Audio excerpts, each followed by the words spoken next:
រូនតែជីភាពទើបបងត្រូវឆ្ងាយពីអូននិងកូនដែលធ្លាប់លេងប្រឡែងបងនឹងសន្យាថាខំប្រឹងធ្វើការមិនឲ្យខុងពីដែលបងបានសន្យាដើម្បីអូននិងកូនសំឡាញ់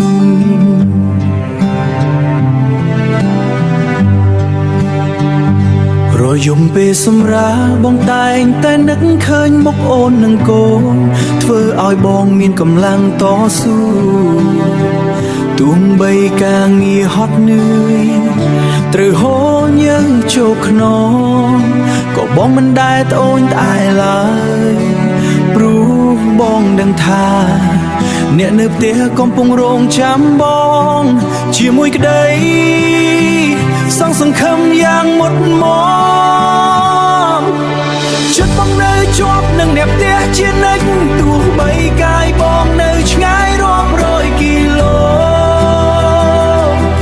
បងស៊ូទ្រាំគ្រប់យ៉ាងបងស៊ូទ្រាំគ្រប់យ៉ាងដើម្បីចង់ឃើញស្នាមញញឹមនិងជីវភាពដ៏ប្រសើររបស់គ្រួសារយើងបងនឹងសន្សំលុយកាក់ដែលរកបានដោយកម្លាំងញើសឈាមដើម្បីអនាគតកូន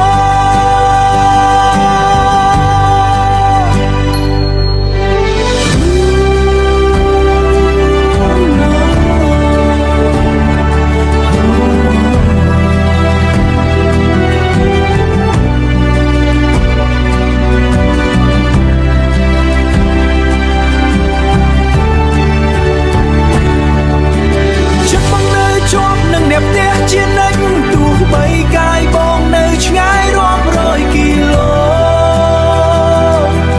បងស៊ូទ្រាំគ្រប់យ៉ាងបងស៊ូទ្រាំគ្រប់យ៉ាងដើម្បីចង់ឃើញស្នាមញញឹមនិងជីវភាពដ៏ប្រសើររបស់គ្រួសារយើងបងនឹងសន្សំលុយកាក់ដែលរកបាន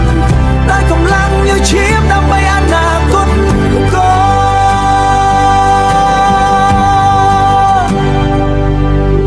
បងឃ្លាតឆ្ងាយហើយ